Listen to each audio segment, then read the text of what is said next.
At the time, the Commission agreed to consider the proposed district in 3 phases. Most of the first phase, west of 6th Avenue, was designated in 2010. Most of the second phase, between 6th Avenue and LaGuardia Place, north of Houston Street, was designated in late 2013. And we are very glad to see that more than 90% of the third and final phase of the proposed historic district, located between Houston and Watt Streets, is now before you today to be considered for designation. Reaching this point is a testament to literally thousands of people over the last 10 years who've written the Commission, rallied, attended hearings, and signed petitions in support of designation. We are particularly grateful to City Council Member Corey Johnson, who has worked unrelentingly to get us to this point. The area under consideration, like the rest of the South Village, is not only undeniably deserving of designation, but unquestionably in need of it. In 2012, the Preservation League of New York State named the entire South Village, including this area, one of its 7 to save, or one of the 7 most important endangered historic sites in the state. In 2013, the entire South Village, including this proposed district, was listed on the state and national registers of historic places for its architectural and historic significance, especially in relation to immigrant history. Sadly, in the last several years, many of the district's significant historic structures have been lost due to lack of landmark protections. This includes the 1922 Tunnel Garage, one of the earliest and most beloved Art Deco structures in New York, the 1820 Ezra Wheat Stanmill Ludlow House at 54 McDougal Street, a structure connected not only to its namesakes, but to Aaron Burr and Alexander Hamilton, and 186 Spring Street, an 1824 Federal-style row house determined individually eligible for the state and national registers of historic places for its exceptional significance in connection to post-Stonewall LGBT history.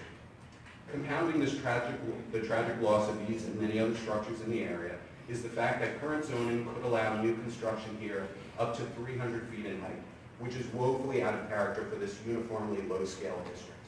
Developers such as Donald Trump's son-in-law, Jared Kushner, have recently bought up properties in the area. Only landmark designation will prevent more such losses and inappropriate development.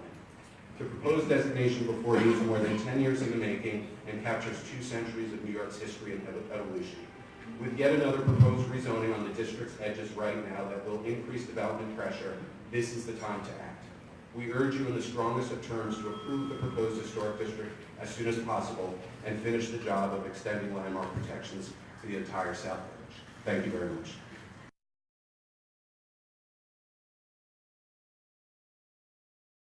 In this case especially, Italian Americans were once the single most populous ethnic group in New York City.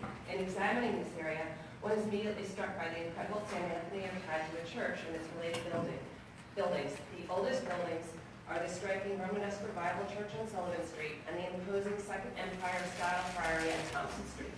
Constructed in 1886, these buildings form the oldest extant Italian-American church in the country, part of the very first Catholic parish established in 1859 to serve Italian Americans. Subsequent buildings constructed by and for the church in the neoclassical, postmodern, and mid-century modern ecclesiastical style create a substantial imprint upon this section of the South Village. The district also contains several houses constructed in the Federal or Greek Revival styles from the beginning of the 19th century through the 1830s. Some are in pristine condition and have barely changed in almost 200 years. Others have been cinematized almost beyond recognition. However, by far, the lion's share of buildings in this district and what arguably forms its heart are the tenements constructed from the mid-19th century to the early 20th century. This section of the South Village has perhaps the most impressive collection of largely intact tenements in every conceivable style and configuration. This includes pre-law, old law, new law tenements, as well as an exceptional collection of reform housing faced with white glazed brick. Built in the second decade of the 20th century by Dominic Bates' Citizens Investing Company, these 5 remarkable New York buildings can only be found on Sullivan and Thompson streets. There are few parts of New York where one can walk down streets and see what an immigrant community looked like at the turn of the century during the last great wave of immigration in New York City.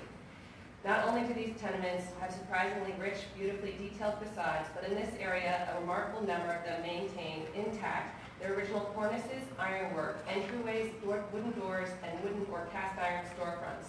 This irreplaceable detail, which has miraculously survived here as it has in very few other places, gives these streets a distinctive and irreplaceable feel, which can only be preserved by landmark designation.